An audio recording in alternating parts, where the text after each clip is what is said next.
The bombardment of Alexandria in Egypt by the British Mediterranean Fleet took place on 11 to 13 July 1882. Admiral Beauchamp Seymour was in command of a fleet of 15 Royal Navy ironclad ships which had previously sailed to the harbour of Alexandria to support the khedive Tewfik Pasha amid Ahmed Urabi's nationalist uprising against his administration and its close ties to British and French financiers. He was joined in the show of force by a French flotilla as well. The move provided some security to the khedive, who withdrew his court to the now protected port, but strengthened Urabi's nationalists within the army and throughout the remainder of Egypt. On the 11th of June, anti-Christian riots began in Alexandria. The city's European residents fled and the Egyptian Urabist army began fortifying and arming the harbour. An ultimatum to cease this build-up being refused, the British fleet began a 10.5-hour bombardment of the city without French assistance. Historians argue about whether Admiral Seymour exaggerated the threat from the Egyptian batteries at Alexandria in order to force the hand of a reluctant Gladstone administration. Once the British had attacked the city, they then proceeded to a full-scale invasion to restore the authority of the khedive. Egypt remained under British occupation until 1956.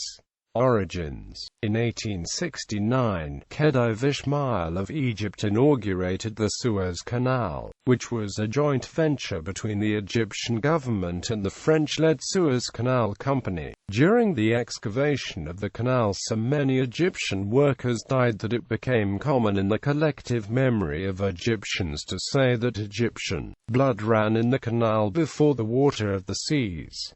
The canal cut sailing time from Britain to India by weeks, and Britain's interest in Egypt grew, due to the excessive spending of the Egyptian government under the ambitious khedive. Britain purchased the khedive's shares of the Suez Canal Company in 1875, thus becoming the controlling partner. French and British concern led to the establishment of an Anglo-French condominium over Egypt, which was still nominally under the Ottoman Empire. Egyptian nationalism was sparked, and, after a revolt by Egyptian troops in 1881, complete control of the government was held by Urabi Pasha by February 1882. The rebellion expressed resentment of foreigners. Urabi organized a militia and marched on Alexandria. Meanwhile, the European powers gathered in Constantinople to discuss re-establishing the power of the khedive, and an Anglo-French fleet was ordered to the port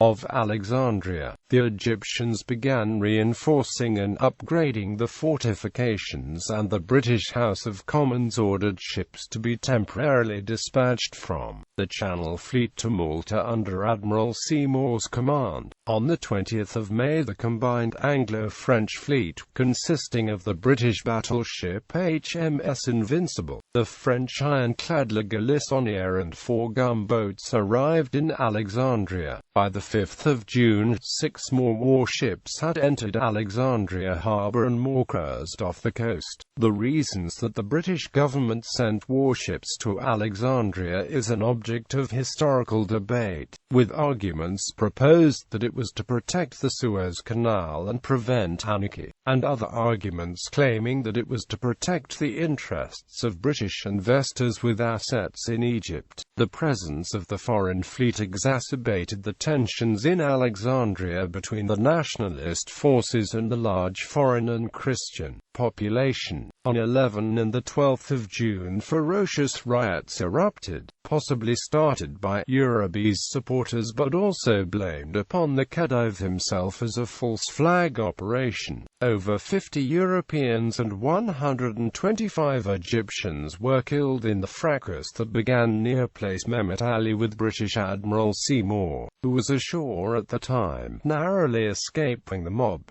Upon learning of the riot, Urabi ordered his forces to restore order. The reaction by European countries to the disturbance was swift. As refugees fled Alexandria, a flotilla of over 26 ships belonging to most of the countries of Europe gathered in the harbor. By the 6th of July, nearly every non-Egyptian had evacuated Alexandria. Meanwhile, the garrison had continued to fortify the various forts and towers with additional guns until Admiral Seymour issued an ultimatum to Urabi's forces to stop fortifying as the British fleet would bombard the city. The same day, the French Admiral Conrad had informed Seymour that in the event of British bombardment, the French fleet would depart for Port Said and would not participate in the bombardment. The ultimatum, which was ignored amid denials of the defensive works by the Egyptian governor, was set to expire at 7 a.m. on the 11th of July. Battle. At 7 o'clock a.m. on the 11th of July 1882, Admiral Seymour aboard HMS Invincible signaled to HMS Alexandria to commence firing at the Ras El Tin fortifications, followed by the general order to attack the enemy's batteries. According to Royal, steady cannonade was maintained by the attacking and defending forces, and for the next few hours the roar of the guns and the shrieks of passing shot and shell were alone audible. The attack was carried out by the offshore squadron as it was underway, the ships turning from time to time to keep up the barrage.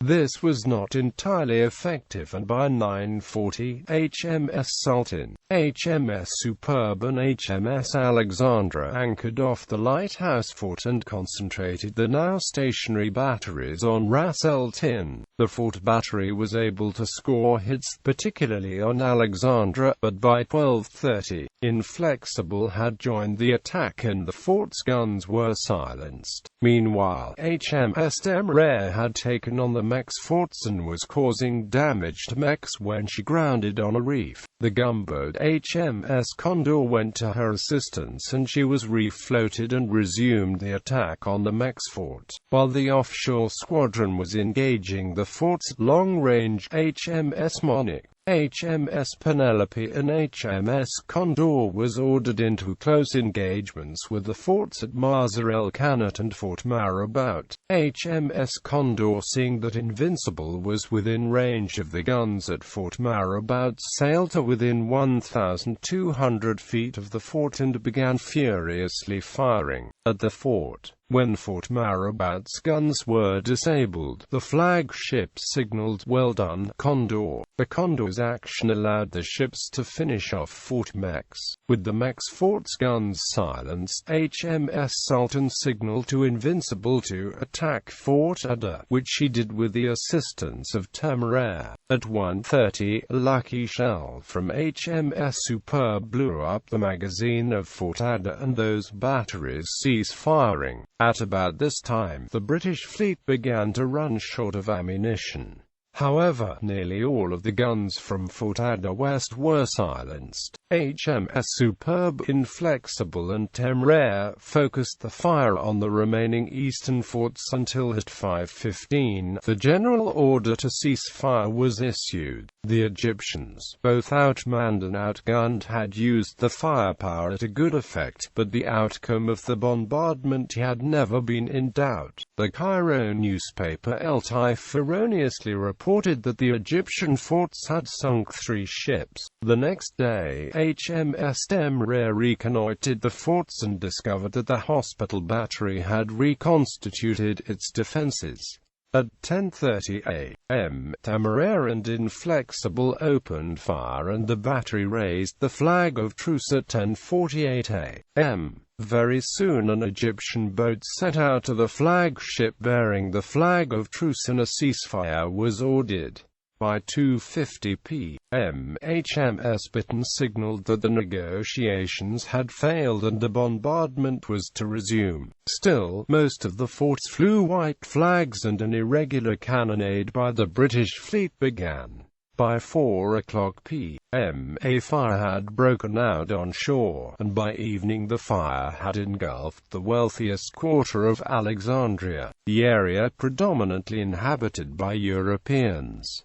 The fire raged for the next 2 days before it burned itself out. Admiral Seymour, unsure of the situation in the city, didn't land any troops to take control of the city or fight the fire. It was not until the 14th of July that British Marines and sailors landed in Alexandria. Aftermath. Fires continued to break out in Alexandria over the next few days, and the city was chaotic and lawless, which permitted Bedouins, among others, to loot the city. British sailors and Marines landed and attempted to take control of the blackened ruins of the city and prevent the looting, while propping up the khedive's shaky government. Eventually order was restored, and a month later, General Garnet Wolseley landed a large force of British troops in Alexandria as a staging location for attacking Urabi near the Suez Canal at the Battle of Tel el-Kebir. Photographer Luigi Fiorio created an album of 50 pages showing the changes in Alexandria from start to finish of this attack.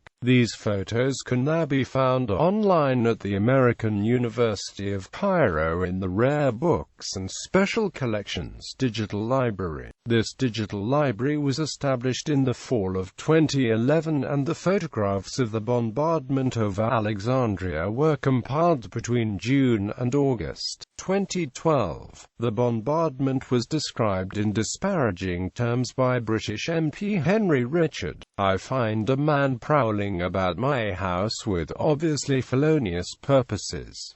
I hasten to get locks and bars, and to barricade my windows. He says that is an insult and threat to him, and he batters down my doors, and declares that he does so only as an act of strict self-defense." After that, the Urabi revolt was put down. Egypt became a British protectorate until 1922 and remained under British domination through the Second World War. British fleet. Battleships: HMS Alexandra, HMS Superb, HMS Sultan, HMS Demerara, HMS Inflexible, HMS Monarch, HMS Invincible, HMS Penelope. Torpedo boat: HMS Hecla. Dispatch boat: HMS Helicon.